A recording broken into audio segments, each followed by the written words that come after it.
नमस्कार साथियों, कैसे हैं आप सभी। आशा करते हैं साथियों आप सभी बेहतरीन होंगे और आपकी पढ़ाई भी एकदम बेहतरीन ढंग से चल रही होगी। साथियों आज का जो टॉपिक होने वाला है वो झारखंड पुलिस कांस्टेबल 2024 में जो जीके जीएस पूछा जाता है साथियों, उसी का प्रैक्टिस सेट नंबर 50 है। प्यारे साथियों, इसके पहले आप लोगों के लिए 49 प्रैक्टिस सेट ऑलरेडी प्रोवाइड करवाई जा चुकी है, तो आप लोग जाके वीडियो देख सकते हैं और अपनी तैयारी का अंदाजा भी बेहतरीन ढंग से लगा सकते हैं। तो आइए वीडियो की ओर आगे बढ़ते हैं साथियों। पहला प्रश्न है, निम्नलिखित में से कौन सा दर्रा श्रीनगर और लेह को जोड़ता है? जोजिला, बड़ाला, नाथुला या फिर जलैपला।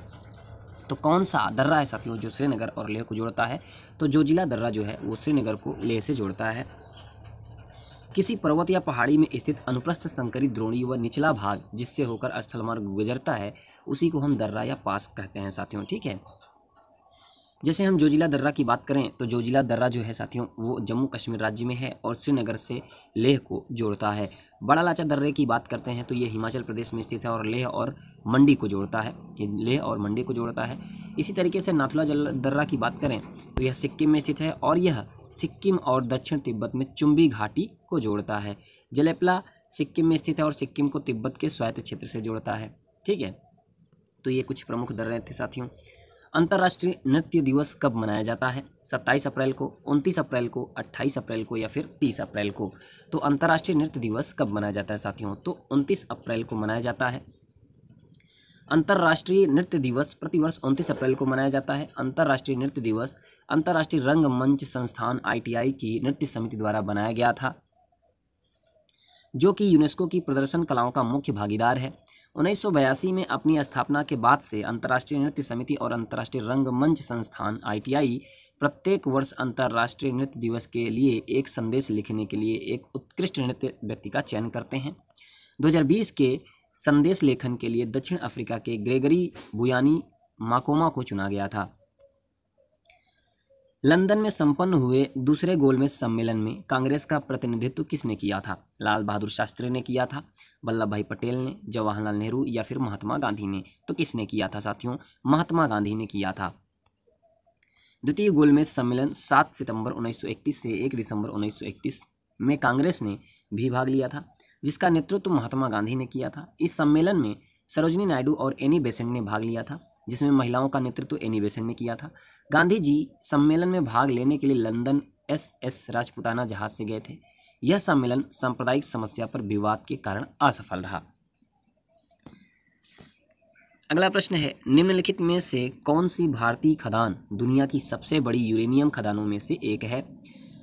तुम्मालापल्ली खदान, नरवापहर खदान, जादूगुड़ा खदान, भतिन खदान। तो कौन सा खदान है साथियों?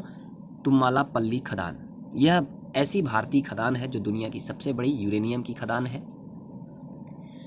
तुम्मालापल्ली यूरेनियम अयस्क खदान आंध्र प्रदेश के कडप्पा जिले में स्थित है। भारत के परमाणु ऊर्जा आयोग द्वारा किए गए शोध के परिणामों में विश्लेषकों ने यह निष्कर्ष निकाला कि यह खदान दुनिया में यूरेनियम के सबसे बड़े भंडार में से एक हो सकती है। यूरेनियम का उपयोग परमाणु ऊर्जा संयंत्र में ईंधन के रूप में किया जाता है साथियों। अगला प्रश्न है, एक अलग आंध्र के लिए हुए आंदोलन को क्या कहा जाता था? हमारा आंध्र आंदोलन, आज़ाद आंध्र आंदोलन, विशालांध्र आंदोलन, तेलुगु आंध्र आंदोलन। तो साथियों एक अलग आंध्र के लिए हुए आंदोलन को हम क्या कहेंगे? विशालांध्र आंदोलन कहेंगे। साथियों आप सभी को जो PDF है वो टेलीग्राम चैनल पे मिल जाएगा, लिंक मैं डिस्क्रिप्शन में डाल दूंगा, वहाँ से आप लोग PDF डाउनलोड कर लीजिएगा। तो विशालांध्र आंदोलन स्वतंत्रता के बाद भारत में सभी तेलुगु भाषियों के लिए एक संयुक्त राज्य ग्रेटर आंध्र के लिए आंदोलन था। इस आंदोलन का नेतृत्व भारतीय कम्युनिस्ट पार्टी ने आंध्र प्रदेश महासभा के बैनर तले किया, जिसमें सभी तेलुगु भाषी क्षेत्रों को एक राज्य में मिलाने की मांग की गई थी। आंदोलन सफल रहा और राज्य पुनर्गठन अधिनियम के तहत 1 नवंबर 1956 को आंध्र प्रदेश के साथ हैदराबाद, तेलंगाना के तेलुगु भाषी क्षेत्रों को मिलाकर आंध्र प्रदेश राज्य का गठन हुआ। भारत के अंतरिक्ष कार्यक्रम का जनक किसे माना जाता है? विक्रम साराभाई को, विक्रम सेठ को, आदित्य साराभाई या फिर अनुज लाल। तो किसे माना जाता है साथियों? विक्रम साराभाई को भारत के अंतरिक्ष कार्यक्रम का जनक माना जाता है। भारतीय अंतरिक्ष कार्यक्रम का जनक प्रसिद्ध अंतरिक्ष वैज्ञानिक डॉक्टर विक्रम साराभाई को माना जाता है। इनकी अध्यक्षता में भारतीय राष्ट्रीय अंतरिक्ष अनुसंधान समिति का गठन वर्ष 1962 में किया गया। भारतीय राष्ट्रीय अंतरिक्ष अनुसंधान समिति का पुनर्गठन करके 15 अगस्त 1969 ईस्वी को भारतीय अंतरिक्ष अनुसंधान संगठन ISRO की स्थापना की गई। भारत ने किस पंचवर्षीय योजना के दौरान मिश्रित अर्थव्यवस्था का विकल्प चुना? पहली पंचवर्षीय योजना, दूसरी पंचवर्षीय योजना, चौथी पंचवर्षीय योजना या फिर तीसरी पंचवर्षीय योजना। तो साथियों दूसरी पंचवर्षीय योजना के दौरान मिश्रित अर्थव्यवस्था का विकल्प चुना भारत ने। भारत में द्वितीय पंचवर्षीय योजना 1956 से 61 तक चलती है के दौरान मिश्रित अर्थव्यवस्था का विकल्प चुना गया। यह योजना पीसी महालनोबिस मॉडल पर आधारित थी। इसका मुख्य उद्देश्य समाजवादी समाज की स्थापना करना था। इसमें भारी उद्योगों व खनिजों को उच्च प्राथमिकता दी गई और अनेक महत्वपूर्ण बृहत उद्योगों जैसे दुर्गापुर, भिलाई, राउरकेला के इस्पात कारखाने इसी योजना के दौरान स्थापित किए गए। भेल का पूर्ण रूप क्या है? Bharat heavy electricals limited, Bharat heavy electronics limited, of heavy electricals limited, bureau heavy electronics limited. तो भेल का पूर्ण रूप क्या है साथियों? तो भारत हैवी इलेक्ट्रिकल्स लिमिटेड, यह आपका बिल्कुल पूर्ण रूप होगा भेल का। भेल का जो पूर्ण रूप है साथियों वो भारत हैवी इलेक्ट्रिकल्स लिमिटेड है। भारत हैवी इलेक्ट्रिकल्स लिमिटेड जिसे भेल कहते हैं, इंजीनियरिंग व विनिर्माण क्षेत्र की सबसे बड़ी कंपनियों में से एक है। इसे भारत में महारत्न श्रेणी का दर्जा प्राप्त है। इसकी स्थापना होती है वर्ष 1964 में। वर्तमान 2021 में नलिन सिंघल भेल के अध्यक्ष हैं एवं प्रबंध निदेशक भी हैं। ग्रीन हाउस गैसों का सबसे बड़ा उत्सर्जक क्षेत्र कौन सा है साथियों? कृषि है, कूड़ा करकट है, ऊर्जा है या फिर लैंड यूज चेंज है? क्या है? तो साथियों ग्रीन हाउस गैसों का सबसे बड़ा जो उत्सर्जक क्षेत्र है वह है ऊर्जा। ग्रीन हाउस गैसें किसी ग्रह के जलवायु में परिवर्तन तथा भूमंडलीय उष्मीकरण के लिए जिम्मेदार होती हैं। इन गैसों में carbon dioxide, nitrous oxide, methane, chlorofluorocarbon, जलवाष्प एवं ओजोन आदि प्रमुख रूप से शामिल हैं। ग्रीन हाउस गैसों का उत्सर्जन विभिन्न क्षेत्रों से होता है, जिसमें सर्वाधिक उत्सर्जन के लिए ऊर्जा क्षेत्र जिम्मेदार है। किस स्थान को nursery of the Bengal army कहा जाता है? बंगाल, पूर्वी उत्तर प्रदेश, पंजाब या फिर अवध? तो साथियों अवध को nursery of the Bengal army कहा जाता है। अवध प्रांत को nursery of the Bengal army कहा जाता था। बंगाल आर्मी के लिए बड़ी संख्या में सिपाहियों की भर्ती अवध और पूर्वी उत्तर प्रदेश के गांवों से की जाती थी। इन सिपाहियों में अधिकतर ब्राह्मण या उच्च जाति के सिपाही होते थे, इसलिए अवध प्रांत को यह संज्ञा प्रदान की गई थी। लोकप्रिय काल्पनिक उपन्यास चंद्रकांता की रचना किसने की थी? मैथिली शरण गुप्त, जयशंकर प्रसाद, देवकीनंदन खत्री, मुंशी प्रेमचंद। तो चंद्रकांता उपन्यास जो कि लोकप्रिय एक काल्पनिक उपन्यास है, इसकी रचना देवकीनंदन खत्री ने किया था।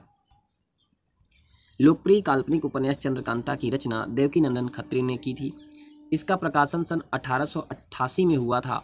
यह देवकीनंदन खत्री का प्रथम उपन्यास था। यह एक प्रेम कथा पर आधारित उपन्यास है साथियों। आंसू, लहर, कामायनी, कंकाल, तितली जयशंकर प्रसाद की तथा साकेत, यशोधरा, भरत भारती, द्वापर, मैथिली शरण गुप्त की रचनाएं हैं। कामाख्या मंदिर किस राज्य में स्थित है? मणिपुर में है, सिक्किम में है, असम में है या फिर मेघालय में है? तो कामाख्या मंदिर साथियों असम राज्य में स्थित है। कामाख्या मंदिर असम की राजधानी दिसपुर के पास गुवाहाटी से 8 किलोमीटर दूर कामाख्या में है। यह मंदिर शक्ति की देवी सती का मंदिर है, जो एक पहाड़ी नीलांचल पहाड़ी पर बसा प्राचीन काल से सतयुगीन तीर्थ कामाख्या वर्तमान में तंत्र सिद्धि का सर्वोच्च स्थल है। प्रत्येक वर्ष कामाख्या मंदिर में अम्बुबाची मेले का आयोजन किया जाता है। भूमि का वह भौतिक विस्तार जिस पर फसलें बोई और काटी जाती हैं उसे निम्नलिखित में से किस नाम से जाना जाता है? कृषि बंजर भूमि, परती भूमि, कुल बीजारोपित भूमि, वर्तमान परती भूमि। तो क्या बोलते हैं साथियों? कुल बीजारोपित भूमि बोलते हैं। भूगोल तथा कृषि के संदर्भ में जिस भूमि पर फसलें बोई और काटी जाती हैं तथा जिसका उपयोग फसल उत्पादन के लिए किया जा सकता हो उसे हम कृष्य भूमि या कुल बीजारोपित भूमि के नाम से जानते हैं।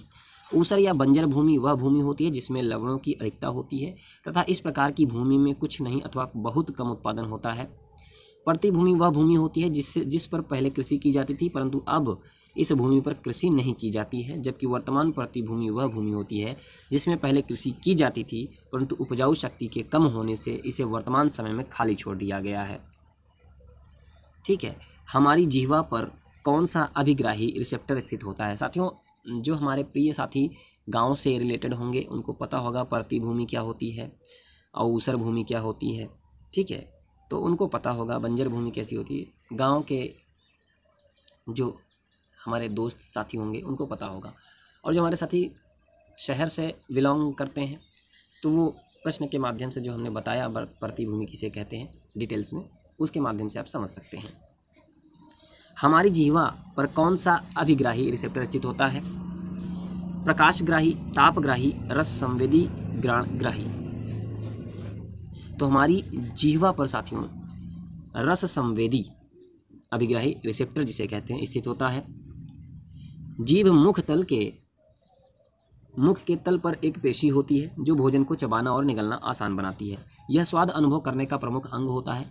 हमारी जीवा पर रस संवेदी रिसेप्टर्स पाए जाते हैं जो स्वाद के प्रति संवेदनशील तंत्रिका कोशिकाएं होती हैं। ये कोशिकाएं भोजन में रसायनों के प्रति संवेदनशील होती हैं।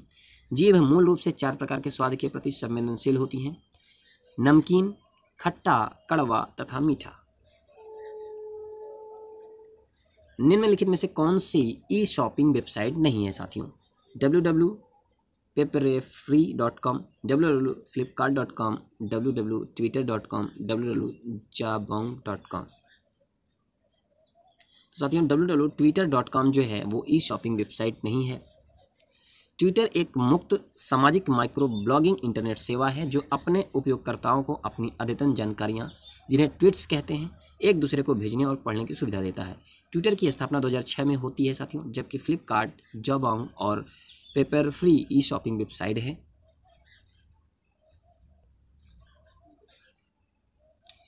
श्री गुरु नानक देव जी का जन्म वर्तमान ननकाना साहिब में राय भोई की तलवंडी में हुआ था। कब? 1465 में, 1539, 1469, 1456 में। तो साथियों कब होता है उनका जन्म? 1469 में होता है। श्री गुरु नानक देव जी का जन्म रावी नदी के किनारे स्थित तलवंडी नामक गांव में वर्ष 1469 में हुआ था। तलवंडी का नाम कालांतर में बदलकर ननकाना पड़ गया। इन्होंने करतारपुर, जो कि पाकिस्तान में है, नामक एक नगर बसाया था। इनकी मृत्यु होती है 1539 में। लोकसभा की पहली महिला स्पीकर के रूप में किसे नियुक्त किया गया था साथियों? हेमा मालिनी को, मीरा कुमार को, सुषमा स्वराज को या स्मृति ईरानी को? तो लोकसभा की जो पहली महिला स्पीकर के रूप में नियुक्त किया गया था वो मीरा कुमार हैं। भारत की प्रथम महिला लोकसभा अध्यक्ष जून 2009 से मई 2014 के रूप में मीरा कुमार को जाना जाता है। ये लोकसभा अध्यक्ष बनने से पूर्व 5 बार लोकसभा की सदस्य रह चुकी थी। इन्होंने वर्ष 2017 में भारत के राष्ट्रपति पद के लिए नामांकन भरा था, लेकिन वे वर्तमान राष्ट्रपति रामनाथ कोविंद से हार गई थी। ठीक है। स्टार्टअप इंडिया मंत्रालय का एक प्रमुख कार्यक्रम है मानव संसाधन विकास, कौशल विकास और उद्यमिता, वाणिज्य और उद्योग, स्वास्थ्य और परिवार कल्याण। साथियों वाणिज्य और उद्योग जो है स्टार्टअप इंडिया मंत्रालय का एक प्रमुख कार्यक्रम है। स्टार्टअप इंडिया वाणिज्य एवं उद्योग मंत्रालय भारत सरकार का एक प्रमुख कार्यक्रम है जिसका उद्देश्य देश में स्टार्टअप्स और नए विचारों के लिए एक मजबूत पारिस्थितिकी तंत्र का निर्माण करना है, जिससे देश का आर्थिक विकास हो और बड़े पैमाने पर रोजगार के अवसर उत्पन्न हो। इस अभियान की घोषणा प्रधानमंत्री नरेंद्र मोदी ने 15 अगस्त 2015 को लाल किले से की थी। निम्नलिखित में से कौन सा कंप्यूटर वायरस नहीं है लेकिन मूल रूप से कंप्यूटर भाषा है? पाइथन, कोडरेड, सेसर, कॉन्फिगर। तो साथियों पाइथन जो है वो कंप्यूटर वायरस नहीं है लेकिन मूल रूप से कंप्यूटर भाषा है। पाइथन एक उच्च स्तरीय प्रोग्रामिंग भाषा, इंटरैक्टिव, ऑब्जेक्ट ओरिएंटेड स्क्रिप्टिंग है, जबकि कोडरेड, सेसर व कॉन्फिगर कंप्यूटर वायरस है। पक्षियों के अध्ययन को क्या कहा जाता है? हर्पेटोलॉजी, एपियोलोमोलॉजी, एंथ्रोपोलॉजी, ऑर्निथोलॉजी। तो पक्षियों के अध्ययन को क्या कहा जाता है साथियों? ऑर्निथोलॉजी कहा जाता है। जीव विज्ञान की जो प्रमुख शाखाएं हैं उनके बारे में थोड़ा सा जानते हैं। ऑर्निथोलॉजी जो कि पक्षियों का अध्ययन होता है साथियों। हर्पेटोलॉजी जो होता है वो उभयचर एवं सरीसृपों का अध्ययन होता है। और ऑप्थेल्मोलॉजी जो होता है वो आँखों के चिकित्सीय अध्ययन के लिए होता है। और एंथ्रोपोलॉजी अध्ययन जो होता है वो मानव के क्रमिक विकास का अध्ययन होता है। ठीक है। ईरान का प्राचीन नाम क्या है? फारस, मेसोपोटामिया, गाउल, सीलोन। तो ईरान का जो प्राचीन नाम है, पुराना नाम साथियों, वो है फारस। ठीक है। ईरान को सन 1935 तक फारस के नाम से भी जाना जाता था। ईरान जम्बू द्वीप एशिया के दक्षिण पश्चिम खंड में स्थित देश है जिसकी राजधानी तेहरान है। यहाँ का प्रमुख धर्म इस्लाम है तथा यह क्षेत्र शिया बहुल है। ईरान की सीमा 7 देशों से मिलती है जिसमें Armenia, Azerbaijan, Turkmenistan, Afghanistan, Pakistan, Iraq और तुर्की हैं। राष्ट्रपति इब्राहिम राइसी, ईरान की नई मुद्रा तोमान है। भारतीय संविधान के किस संशोधन द्वारा संपत्ति के अधिकार को मौलिक अधिकार की सूची से हटा दिया गया था? 42वां, 46वां, 48वां या फिर 44वां? तो साथियों 44वां संविधान संशोधन द्वारा संपत्ति के अधिकार को मौलिक अधिकार की सूची से हटा दिया गया था। भारतीय संविधान में मौलिक अधिकार के रूप में वर्णित संपत्ति के अधिकार को 1978 ईस्वी में 44वां संविधान संशोधन द्वारा हटाकर अनुच्छेद 300A में रखा दिया गया, जो कि अब एक विधिक अधिकार है। यूरोपीय देश आयरलैंड का प्रधानमंत्री किसे नियुक्त किए गए हैं? लियो वराडकर, साइमन हैरिस, सिमन्स कोवेलेंटिस, विकोल भारतवंशी। तो साथियों साइमन हैरिस को यूरोपीय देश आयरलैंड का प्रधानमंत्री नियुक्त किया गया है। लियो वराडकर के आयरलैंड के प्रधानमंत्री पद से इस्तीफा देने के बाद साइमन हैरिस को आयरलैंड का प्रधानमंत्री नियुक्त किया गया है। साइमन हैरिस आयरलैंड के सबसे युवा प्रधानमंत्री हैं, जो कि आयरलैंड की फाइन गेल पार्टी के सदस्य हैं। इससे पूर्व साइमन हैरिस आयरलैंड के शिक्षा मंत्री और स्वास्थ्य मंत्री भी रह चुके हैं। आयरलैंड यूरोपियन देश, ठीक है, आयरलैंड यूरोपियन देश है और राजधानी है डबलिन और मुद्रा है यूरो।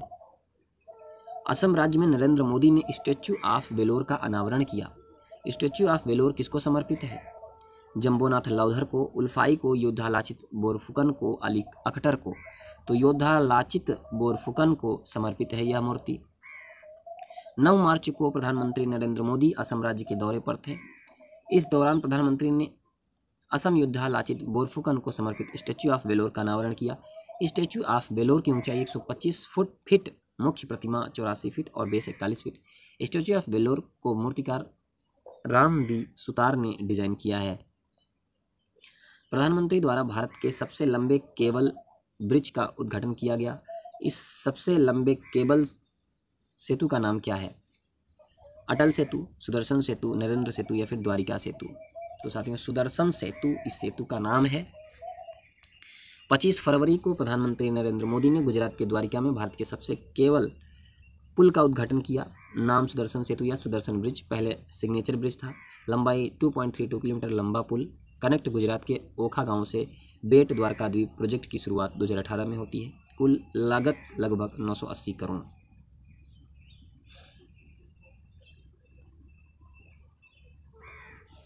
फाइव एम्स का उद्घाटन राजकोट गुजरात में, बंडिया पंजाब, रायबरेली उत्तर प्रदेश, कल्याणी पश्चिम बंगाल और मंगलागिरी आंध्र प्रदेश। नरसरग्राम नामक राष्ट्रीय प्राकृतिक चिकित्सा संस्थान का उद्घाटन पुणे महाराष्ट्र में होता है। तो साथियों ये था 25 प्रश्न, जो कि 75 नंबर का झारखंड पुलिस कांस्टेबल में प्रश्न पूछे जाते हैं। साथियों कैसी लगी यह वीडियो जरूर बताइएगा। वीडियो पसंद आई हो तो एक लाइक और चैनल को सब्सक्राइब जरूर करिएगा और अपने साथियों तक शेयर जरूर करिएगा। जो साथी आपके इसी एरिया में तैयारी कर रहे हैं, माने झारखंड पुलिस कांस्टेबल की तैयारी कर रहे हैं, उनके पास शेयर करिएगा। और PDF साथियों आप सभी को टेलीग्राम चैनल पर मिल जाएगा, लिंक मैं डिस्क्रिप्शन में डाल दूंगा, वहाँ से आप PDF डाउनलोड कर लीजिएगा।